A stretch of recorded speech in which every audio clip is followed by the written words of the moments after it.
Welcome, everyone, to the Whovians cast. I am your host, Matrix Lord 212, and I'm with James. What's up, James? Alonzi. What's up, Vaughn? What's up? Okay, so we have to talk about a showless face Oh my god. because God damn. this is the traumatic thing that came up in the last cast. And Wow, okay. Oh my goodness. how could I describe this? Let's retcon it or something. There are companions or there are people in Doctor Who history, like very few, that just unnerve the shit out of me. Like Agnes? Okay? No. Okay. I can't stand. I hated Turlo to death. Just hated that mother effer, right? Well, the fifth doctor didn't. Oh, Well, never mind. Oh man, that's messed up. He kind of did because he kind of betrayed him, Black Guardians. But anyway, I just did not like Ashola. I just not like what Moffat did with her, totally. At all. Even he tried. I don't know how many times he tried. He tried to force feed her on us. Yeah. What he tried to do was he tried to create the impossible girl in 5 minutes. And it's no. She's the one that outlives everybody. She's the one that does everything in the universe. We're supposed to like her. No, I don't like her. The Doctor would even take her. And then she was this superhero like friggin' Bruce Campbell was. Jack of all trades. It was kind of like that, which I like that show, by the way. I like that show. It's really good. And I kind of got pissed off about it, like it was a copy. Didn't like that. And then we had Face the Raven, which pissed me off. I mean, I loved that episode, but did not want Clara to die. Of course not. Well, Not because of her, anyway. I got issue about that though.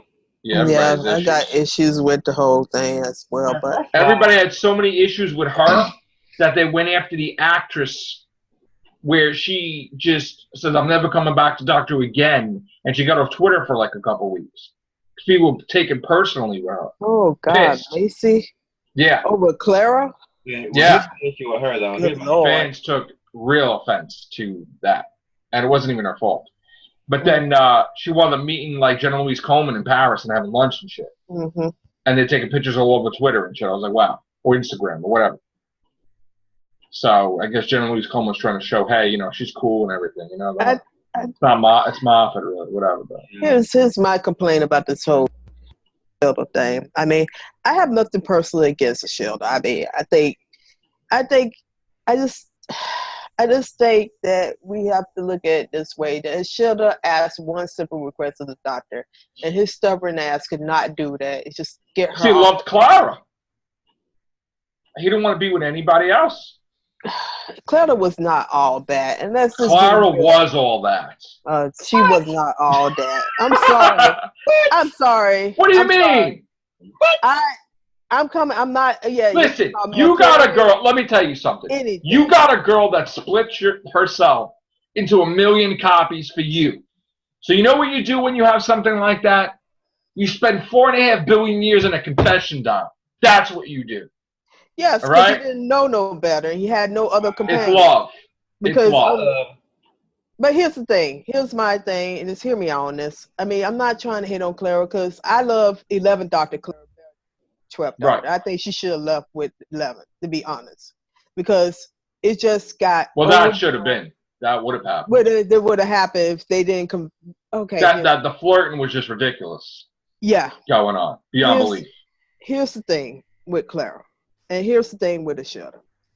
My stance on Clara is that she had the possibility of being one of the greatest companions ever. That did not happen. Let's just be honest. Her character was so drawn out that it had so many plot holes surrounding her that she made. Here's my thing. Companion should never be above the Doctor. That's not how this show works. Oh, it did. Her name got first billing. Yeah, I know. And that's the fact. That's what pissed people off. And that's what pisses me off about that. Because we don't put the companion first. It's about the Doctor.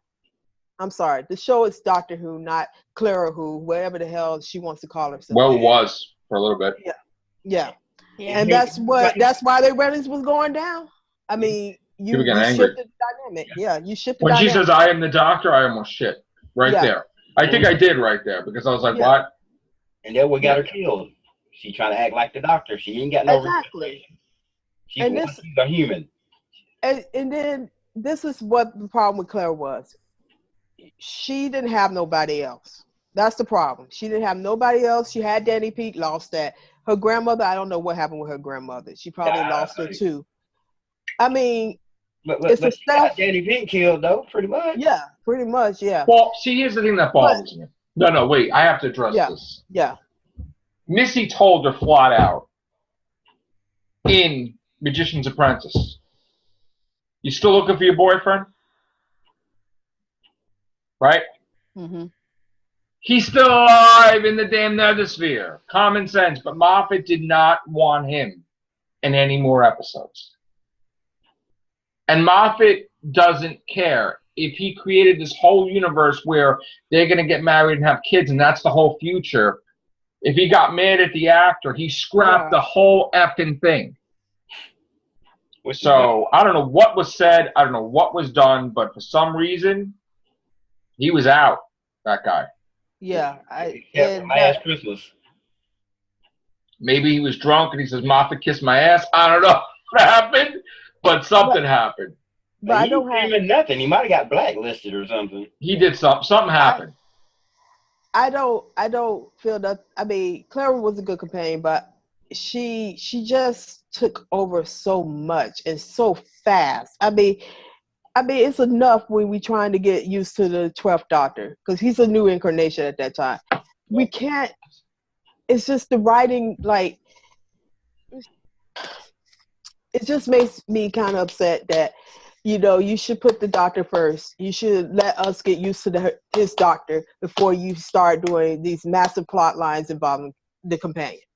We need to get a handle of who he is first in this new incarnation. And I think a lot of people don't understand that for her to be on Gallifrey to pick out the TARDIS, she's not human. Yes. Nope. She's Time Lord. Yep. She has regenerations, which could mean that Clara is Romana. Technically, she could be. And the Doctor would never know it, and then she got mixed around with the 4th Doctor just to spend time with him. Romana the second or Romana the first? The first. Oh, the Mary Tim one. Huh. And the second. I mean, she could... Listen, if Clara has regenerations, she's not going to look like Clara anymore. No, she's going to look like somebody else. Yeah. So what is she going to look like when she regenerates? Probably a different person, if she has that ability. So, and don't tell me, and another thing too, yes, Rassilon approved the regenerations, but who's the one that handed them out? Maybe that Clara. On Gallifrey, unlimited regeneration energy. She was talking to herself. The person that was talking to the Cracks was probably the Time Lord Clara. And then when she heard herself, then she's like, this is the right point in time. Here's the regeneration energy for the 11th Doctor. Yeah. And when he got the regeneration energy, he got reset. We don't know what the splinters went into, so it's a possibility that there's a Time Lord Clara running around. Just like there was a Victorian Clara or a Dalek Clara. We don't know. I thought the Dalek Clara... I didn't even know she was looking for Tennant. Like, I didn't even see that. Or what the hell that was. If I didn't know any better, that was on the library. Yeah. Which, what is she doing there? She trying to save River? Probably. I think. So there's like all this stuff we don't know behind the scenes. But I'm not going to take away from it. Go ahead, continue.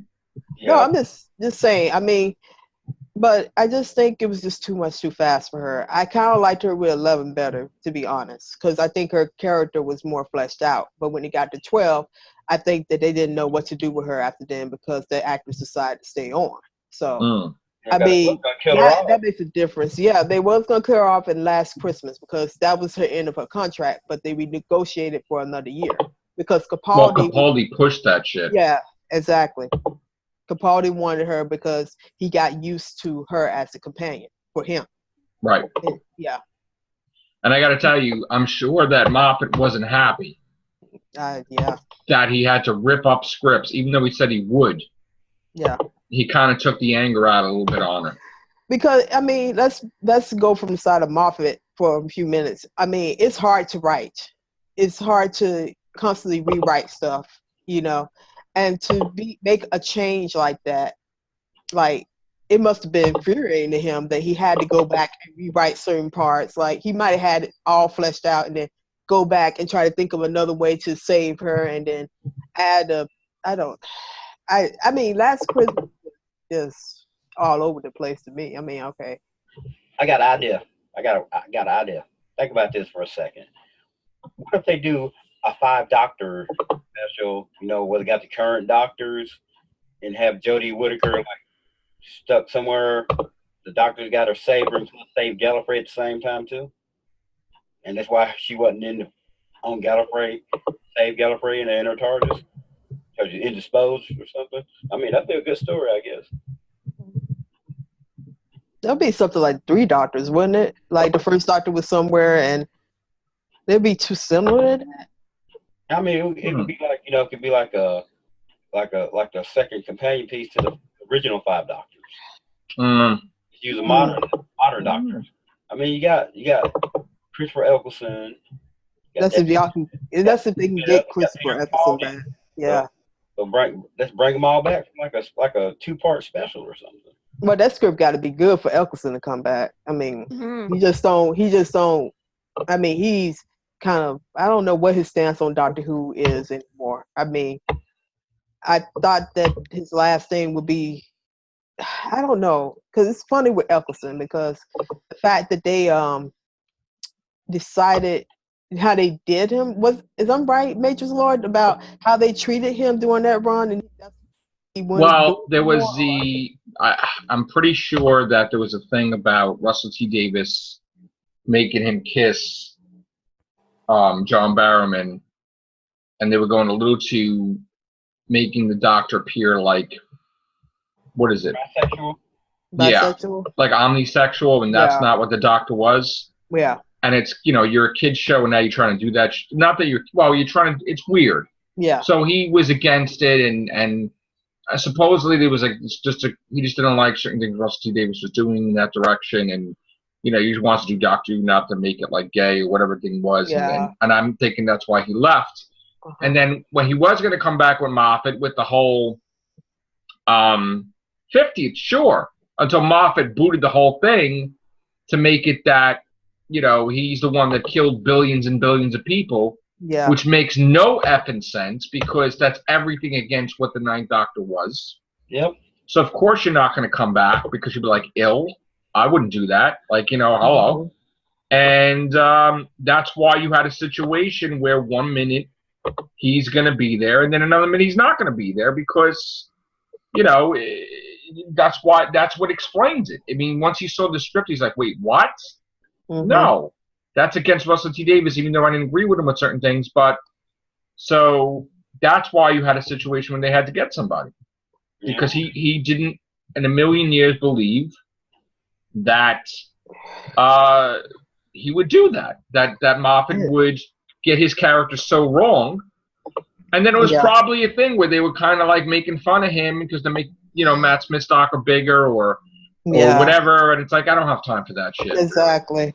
You know, nobody really does. It's just like, let's just do can we do a damn, like, multi-Doctor story special without whose sonic screwdriver is bigger or whatever the hell it is? I mean, really. Are you compensating for something? You know? I mean, like, seriously. I mean, some of that, they're a bunch of babies when they're doing stuff after a while. It's like, you need to have that stuff, you know? Yeah, exactly. Yeah. Plus, and with Clara, though, they gave her too much of the lead on that's what I'm saying, yeah. Yeah.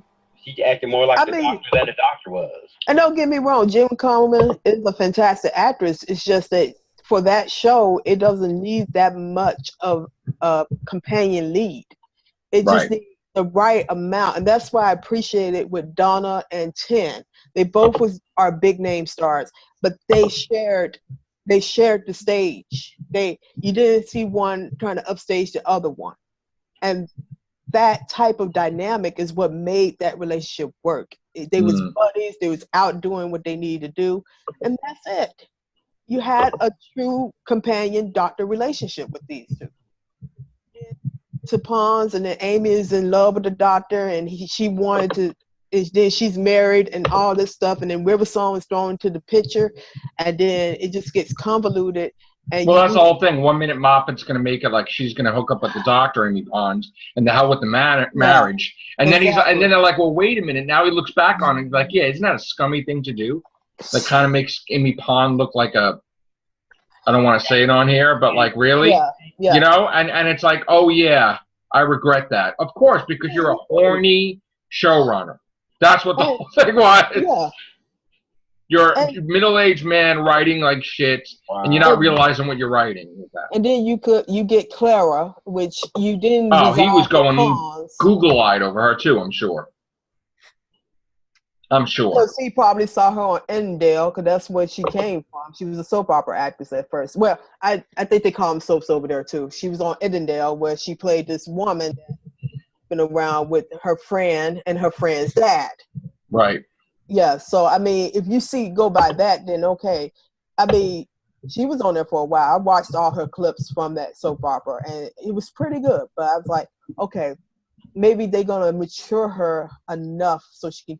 But I mean, it just went downhill really fast. And that character it's a disservice to Clara. I think that, you know, when you look at it and, you know, it's just it was disservice to her because she had a talent there and y'all didn't let it. He didn't know how to handle it. Yeah, right? He didn't know how to handle it. He was thinking with the wrong head. He wasn't thinking with his brain. That's for sure. No.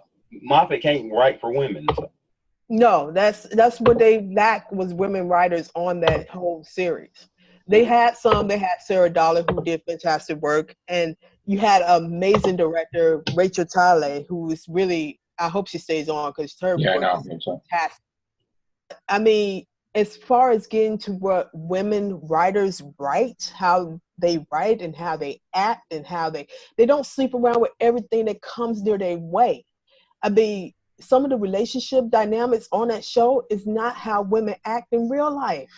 You know what the funny thing was? The funny thing was Moffat's whole thing was that Clara and the 12th Doctor's relationship was going to be purely buddy and friendship and everything. And that's not what came out. No. Because subconsciously, that's what he wanted. And then when he looks back and he's like, oh, yeah, because basically, and even after a while, Capaldi didn't care either. He's like, yeah.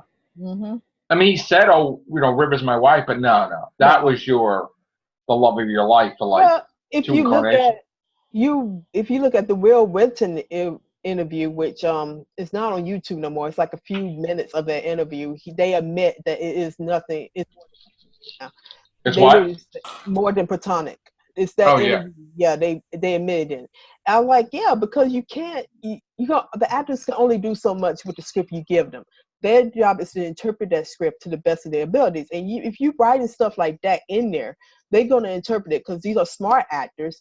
I mean, Capaldi has a lot of experience acting. He's self-taught, so that means that he's going to catch on more faster if he's self-taught. He knows where to pick it out and where. I mean, but I just think it comes down to not knowing how the actors interpret certain stuff.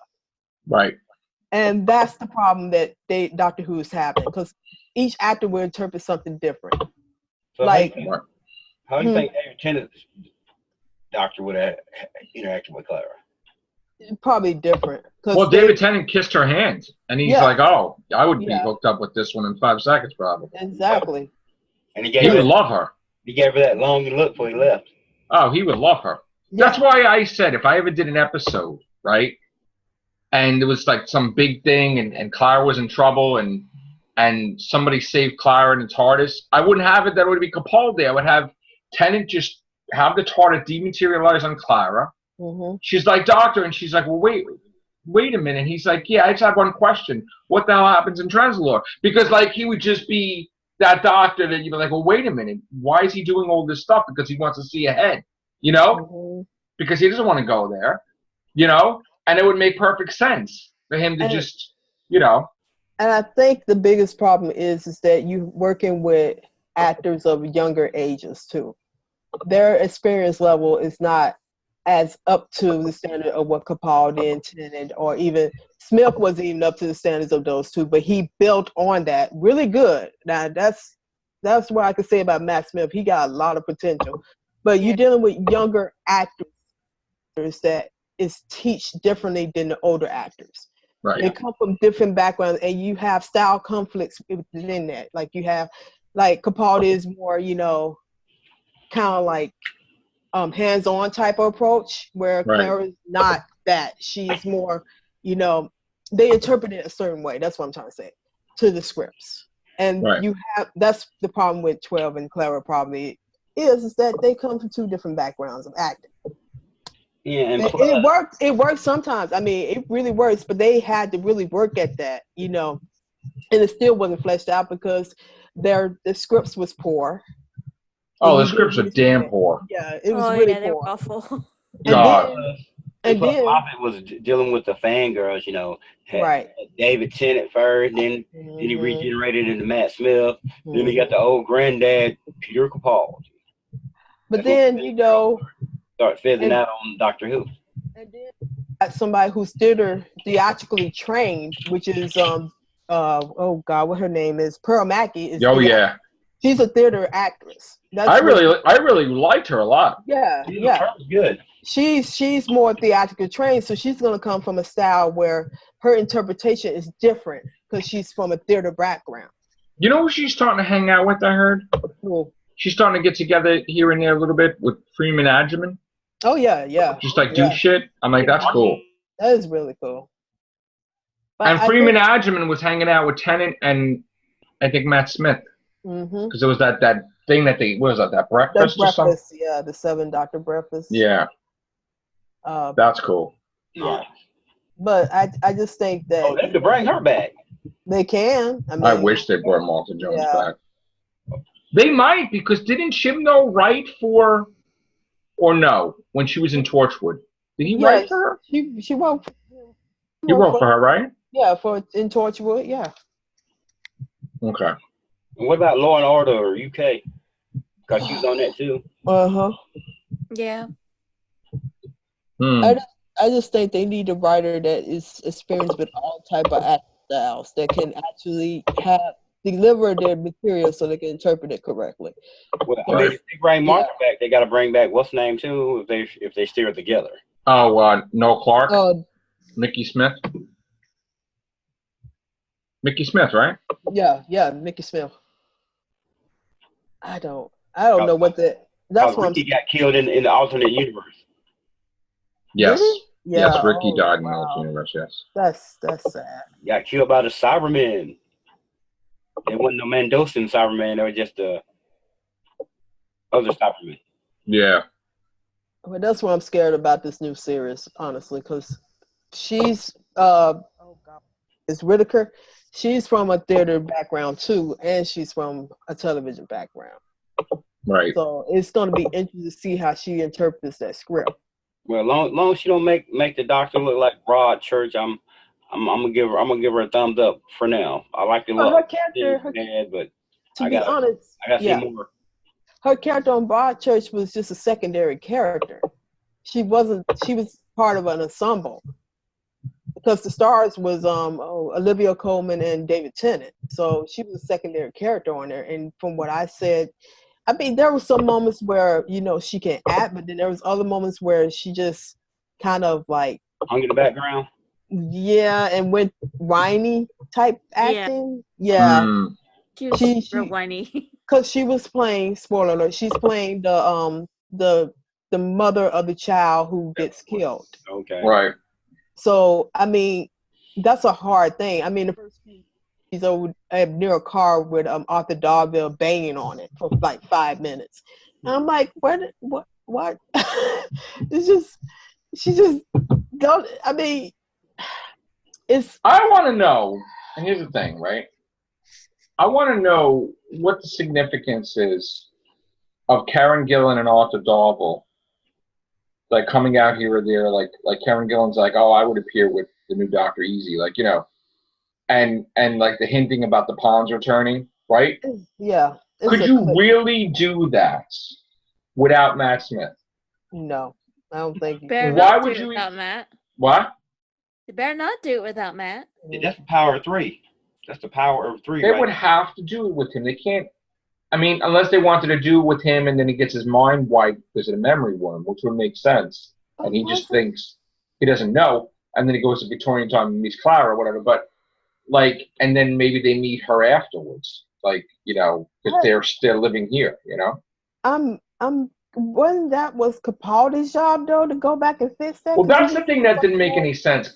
Supposedly, Moffat was trying to have the Doctor fix the time distortion in New York so he could travel in New York and save the Palms. Mm-hmm.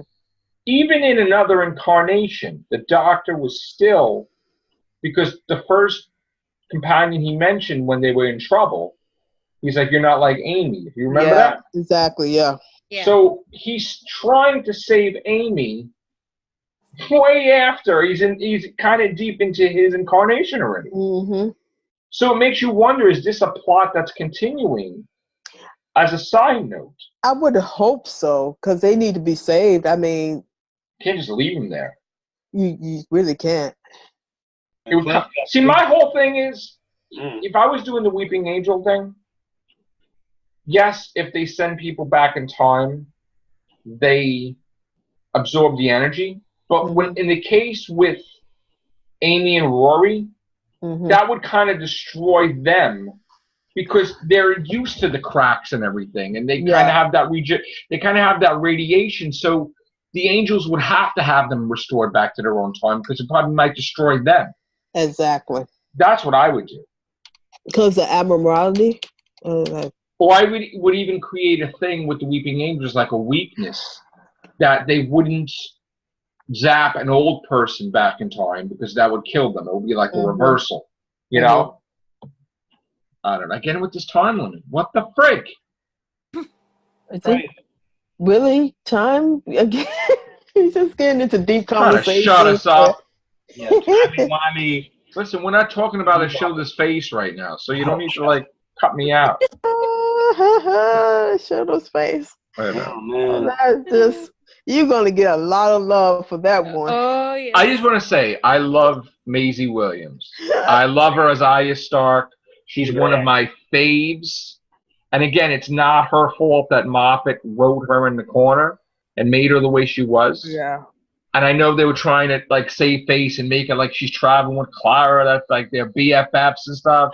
No, I don't see it like that. I don't see you're the reason that her heart stopped. So I was like, my whole thing is that if Ishilda really was a genuinely cool character and she had this weird deal with the Time Lords, she would have called the Time Lords and said, "Yeah, you just pissed off the Doctor.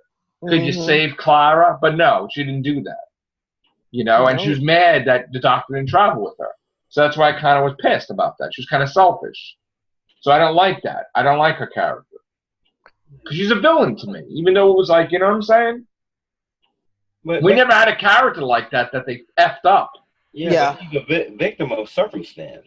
They just made her an effed up character where you didn't love her and you hated her, but then you know, like, why am I? Oh, she's just like annoying. Yeah, but she didn't ask to become immortal. The Doctor did. She's like Turlo. Yeah. Doctor made her that way, and that's the thing. They always don't deal with the consequences of the Doctor's actions towards these companions, unless it's just fun in front of his face. Like, they did, because what's his name?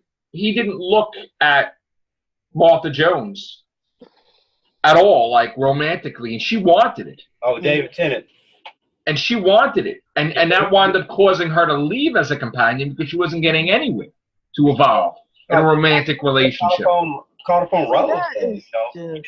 But he didn't see her. He didn't see her that way, and she wanted it. So that caused a companion to leave. His own feelings towards, because all he saw was Rose. Yep. Rose. So it did cause, just like the Doctor. All he could see is Clara. Didn't want anybody else in the TARDIS. How did the time with River Song work? If he was, oh no, because he did not have the memories of Clara at that time. Well, first of all, let's do the River Song thing. Okay. Moffat's whole goal, when he was under Russell T Davies, he hated the Rose Tyler character. He was pissed that the Doctor was in love with Rose Tyler. So what he did every single time he wrote an episode, he tried to give the Doctor a romantic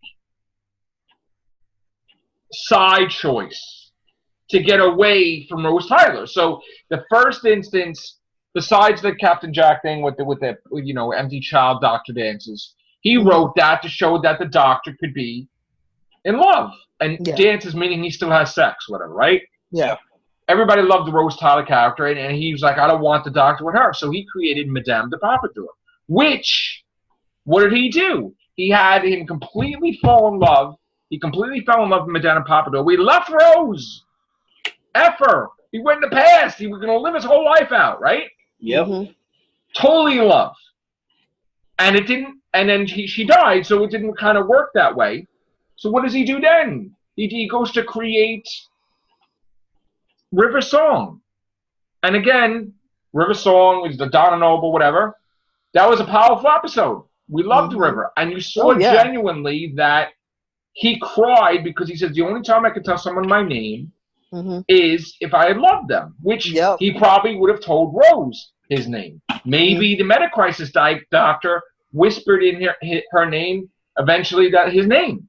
Yeah. So then he knew that's going to be my future wife. Now, when he became Matt Smith's doctor still had a thing with Rose. Because when they had the Christmas special, the guy's like, would you rather love and lost than never love at all? And you could see Matt Smith's eyes thinking like Rose Tyler. You knew right away. It's like, oh, that's it. And who got him the job? Who got him the job anyway as a doctor was probably Billie Piper anyway. Because Billie Piper wasn't. She was in Diary of a Call Girl. But weren't they dating kind of or something? Yeah. So basically, she got him the job. So he's thinking in his head because she informed him how the Doctor is with Rose. Boom. He loves Rose Tyler. He mentioned Rose Tyler a few times. You've seen a hologram of Rose Tyler. Yeah. So the Capaldi daughter never mentioned Rose Tyler no more, do we? When he becomes no, because Moffat was all about River Song, like just trying to push that in. But what did Moffat do? Moffat did the weirdest storyline ever. And I got to tell you, even though it was good, how do you have in the name of the Doctor the 11th Doctor is getting in love with Clara, and then you bring the ex-wife in there? It's like, wow.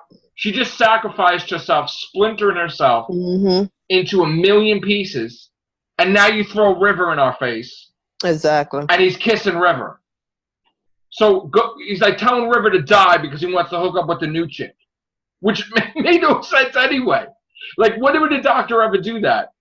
Just fade away, all right? Don't go back in the library, just because you're not really River anyway. That's kind of messed up, right? It really is, yeah. It's like, yeah, my time's with her now, so like get out. That's what basically. That's Moffat's like that's like totally effed up. Like seriously. Yeah, but the Doctor hates endings though. That's what it is. No, but you wouldn't tell anybody to kill themselves. Nope. Especially somebody he cared about.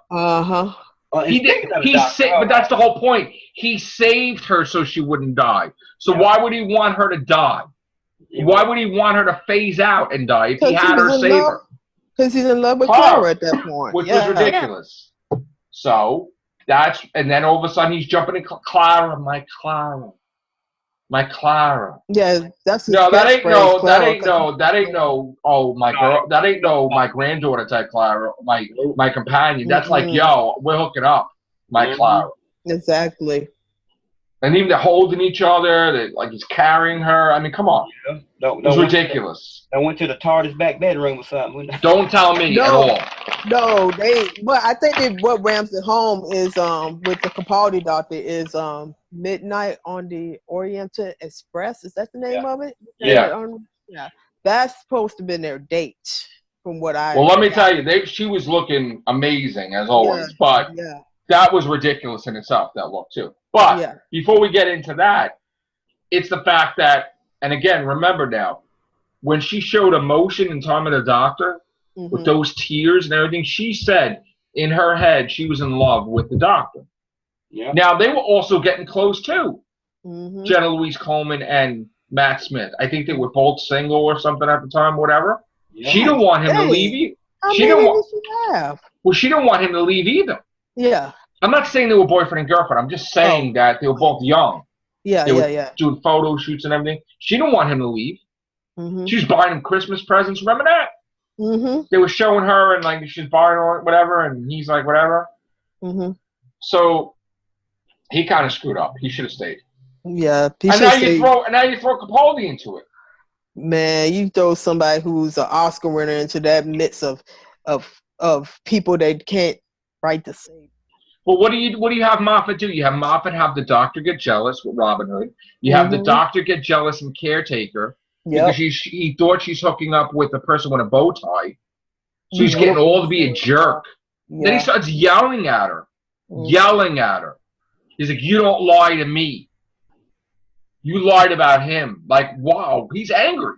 You know, this is not like a jealousy angry. Capaldi's looking at this and he's like, man, this guy loves her. Exactly. That's how you interpret in the script. Yeah. That's how he interprets the script. And you see, you're not working with somebody who just come out the street. You're working at a person who's a consummate professional who's going to dissect that whole script front and back. This is how he's trained. And that's the problem what I have with this is that you gave him shitty scripts and why. But he turned it into a masterpiece, though. Yes, that's exactly. Because that's how he works. And then you treat him like shit in the end. Yeah. Yeah. You know, that's when you got somebody who's on that level, you should be giving him nothing but the best scripts that you. If I was Capaldi and Moffat was sleeping, I'd shave that curly hair off and make Moffat bald. Son of a bitch.